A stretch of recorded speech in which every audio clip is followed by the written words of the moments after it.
అలాగే నమస్తే అండి. నేను మీ హరీష్ కొడమంచిలి.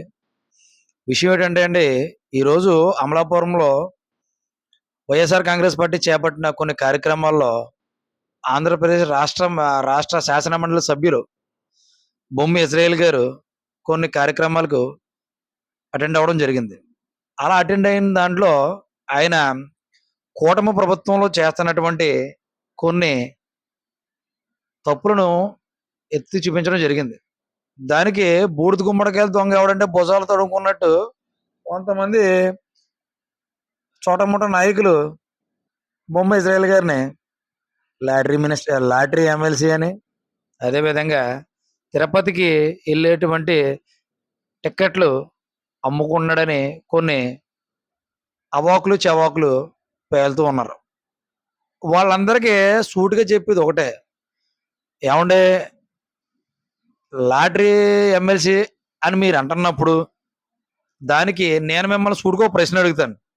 అదేంటంటే లాటరీ ఎమ్మెల్సీ అంటున్నప్పుడు మరి YSR Congress party MLC lottery MLC అయినప్పుడు 22 మంది శాసనసభ్యులు ఈయన విధి విధానాలు తెలిసి ఎంచుకున్నప్పుడు ఈయన పోనీ చూసుకుందామంటే పోనీ డబ్బున్న వ్యక్తి కూడా కాదు, ఒక ఎస్సీ సామాజిక కులానికి చెందినటువంటి ఒక దళిత ఎమ్మెల్సీ.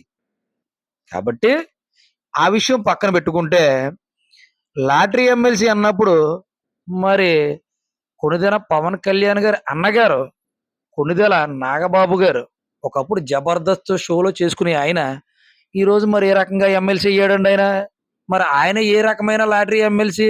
ఏ సింగపూర్కు సంబంధించిన లాటరీ ఎమ్మెల్సీ? ఏ దుబాయ్ లాటరీ ఎమ్మెల్సీ?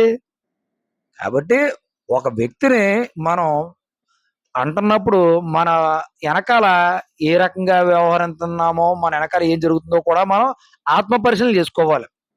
కాబట్టి మీరు ఇలా చెప్పుకుంటూ పోతే ఇంకా చాలా ఉన్నాయి. మీరు ప్రశ్నించడానికే మా పార్టీ అన్న పవన్ కళ్యాణ్ గారు ఆంధ్రప్రదేశ్ రాష్ట్రంలో ఆయన ప్రభుత్వం రాకముందు, కూటమి ప్రభుత్వం రాకముందు, భాగస్వామ్యం కాకముందు 30,000 మంది అమ్మాయిలు తప్పిపోయారని చెప్పేసి అన్నాడు. మరి ఇప్పుడు ప్రభుత్వం కూడా కూటమి ప్రభుత్వమే. దాంట్లో డిప్యూటీ సీఎంగా ఉన్నటువంటి పవన్ కళ్యాణ్ గారు 30,000 మంది ఆడపిల్లల్ని కూడా ఎందుకు కనుక్కోలేకపోయారు, ఛేదించలేకపోయారు? తర్వాత అప్పుల్లోనే బహిరంగ మీటింగుల్లోనే ఏమండి మీకే బహిరంగ మీటింగుల్లోనే సుగాలి ప్రీతికి అన్యాయం జరిగింది, సుగాలి ప్రీతికి అన్యాయం జరిగింది అన్నటువంటి పవన్ కళ్యాణ్ గారు మరి ఇప్పుడు అధికారం మీదే అయినప్పుడు సుగాలి ప్రీతి కుటుంబానికి ఈ రోజు వరకు కూడా ఏ న్యాయం చేయలేకపోయారు. ఎందుచేత? నిన్న కాక మొన్న సామర్లకోటలో 3 ఆడబిడ్డల్ని ఒక దుర్మార్గుడు రాడ్ ఇచ్చుకుని బుర్రబద్దలు కొట్టేశాడు. దానికి ఏమైపోయి పవన్ కళ్యాణ్ గారు? అక్కడ చనిపోయింది 3 ఆడపిల్లలు. ఏమైపోయి పవన్ కళ్యాణ్ గారు? ఏమైపోయి నాగబాబు గారు ఎమ్మెల్సీ గారు? కాబట్టి మీరు ఒక వ్యక్తిని గురించి మాట్లాడుతున్నప్పుడు ముందు మన నైతికంగా మనం ఏంటని తెలుసుకుని కూడా మాట్లాడాలి. ఆయన 22 మంది మరీ చెప్తున్నాను బల్లగుద్ది, బొమ్మి ఇజ్రాయేల్ అనే వ్యక్తి నిస్వార్థంగా పనిచేసిన వ్యక్తి, సామాన్య కార్యకర్తగా స్టార్ట్ అయిన వ్యక్తి. ఆయనకు రాజకీయ బ్యాక్గ్రౌండ్ లేదు, సినీ గ్లామరు లేదు, ఏ గ్లామరు లేదు. కష్టపడ్డాడు, రాత్రనక పగలనగా తిరిగాడు. వైఎస్ జగన్మోహన్ రెడ్డి గారు ఇలాంటి వ్యక్తికి పార్టీ పగ్గాలెత్తే మన పార్టీ కూడా రేపటి రోజున దళిత సామాజిక వర్గంలో ఒక మంచి పేరు అనేది సంతరించుకుంటామనే సదుద్దేశంతో, ఒక మంచి ఉద్దేశంతో జగన్మోహన్ రెడ్డి గారు ఆయన్ను ఆ రోజు ప్రభుత్వం ఏదైతే ఉందో నియమించడం జరిగింది. అదే విధంగా దానికి 22 మంది ఎమ్మెల్యేలు ఎవరైతే ఉన్నారో వాళ్ళు కూడా ఏకతాటిపైకి వచ్చి ఎన్నుకునే ప్రయత్నంలో ఈయన ఎమ్మెల్సీ అవ్వడం జరిగింది. ఒక ఎమ్మెల్సీ అవ్వడానికి ఇంతటి కార్యక్రమం ఉండి ఈయన ఎమ్మెల్సీ అయినప్పుడు ఏమీ రాకుండా దొడ్డుదారులు వచ్చిన వాళ్ళని అనాలి సార్. మనం ఎమ్మెల్సీలు లాటరీ ఎమ్మెల్సీని వాళ్ళు అనాలి. ఇంకా గట్టిగా పోతే కొంతమంది మినిస్టర్లు 22 రోజులు కూడా తిరగలేదు ఒక నియోజకవర్గంలో. వాళ్ళ మినిస్టర్లు కూటమికి సంబంధించి క్యాబినెట్ మినిస్టర్లు అయిపోయారు. వాళ్ళని అనాలి సార్ లాటరీ మినిస్టర్లు, లాటరీ ఎమ్మెల్సీలని. కాబట్టి ఈ రోజు ఒక దళిత ఎమ్మెల్సీ అవడం వల్లే కదా మీరు ఒక దళిత ఎమ్మెల్సీ అవడం వల్ల, అదే వేరే అగ్రకులానికి చెందిన వ్యక్తిని అయితే మీరు ఈ రకంగా ప్రశ్నిస్తారా? అంత దమ్ము మీకుందా? కాబట్టి ఈ రోజుకైనా చెప్పేది ఏంటంటే, మా అన్న ఇజ్రాయేల్ అన్న ఎవరైతే ఉన్నారో, మేము ఒక దళిత నాయకుల కింద, అదేవిధంగా ఒక దళిత సామాజిక వర్గానికి చెందిన వైఎస్ఆర్ కాంగ్రెస్ పార్టీ కార్యకర్తలకు హెచ్చరించేది ఏంటంటే, మీరు ఎన్ని కేసులైనా పెట్టండి మా మీద ఇలా మాట్లాడినందుకు. దేనికి ఒగ్గేది లేదు, దేనికి తగ్గేది లేదు.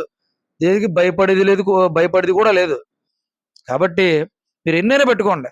ఒక వ్యక్తి గురించి మనం మాట్లాడినప్పుడు నైతికంగా మనమేంటనేది కూడా తెలుసుకొని, ఆత్మ పరిశీలన చేసుకొని మాట్లాడితే చాలా మంచిదని, అది మన ఇంటికి, మన ఒంటికి కూడా చాలా మంచిదని నేను ఈ విషయం వీడియో ద్వారా తెలియపరిచి హెచ్చరిస్తున్నాను. కాబట్టి ఈ వీడియో ఎవరికి అంకితం అంటే, బొమ్మ ఇజ్రాయేల్ అన్న గురించి తప్పుగా మాట్లాడిన వ్యక్తికి, ఆ వ్యక్తి ద్వారా ఆ వ్యక్తికి ఎవరైతే ప్రోత్సాహం ఇచ్చి మాట్లాడమన్న ఆ వ్యక్తికి కూడా పూర్తిగా చేరతదని ఆశించి మరి హెచ్చరించడం కూడా జరుగుతుంది. అదే విధంగా చెప్పుకుంటూ పోతే ఇంకా చాలా ఉన్నాయి. ఇంకా చాలా ఉన్నాయి. కాబట్టి అవన్నీ కూడా మేము మాట్లాడుకోవడానికి ఇది ఒక సందర్భం కాదని, అదే విధంగా ఇంకొక్కసారి ఇజ్రాయేల్ అన్న గురించి గాని, వైఎస్ఆర్‌సీపీ క్యాడర్ గురించి గాని, మా వైఎస్ఆర్ కార్యకర్తల గురించి గాని ఏదైనా మాట్లాడితే కొంచెం అటు ఇటు చూసుకొని మాట్లాడాలని, లేను కాదు అన్న పక్షంలో ఈరోజు అధికార ప్రభుత్వం ఉంది కదా!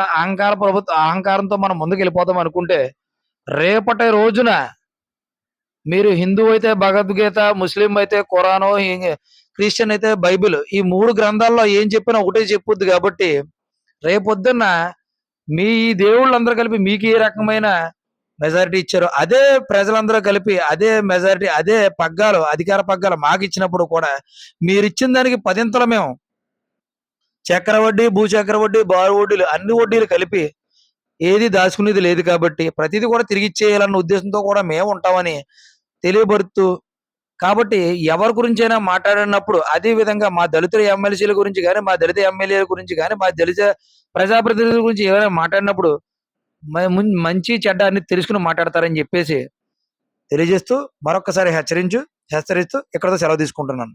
జై జగన్, జై జై జగన్, జై వైఎస్ఆర్, జై జై వైఎస్ఆర్.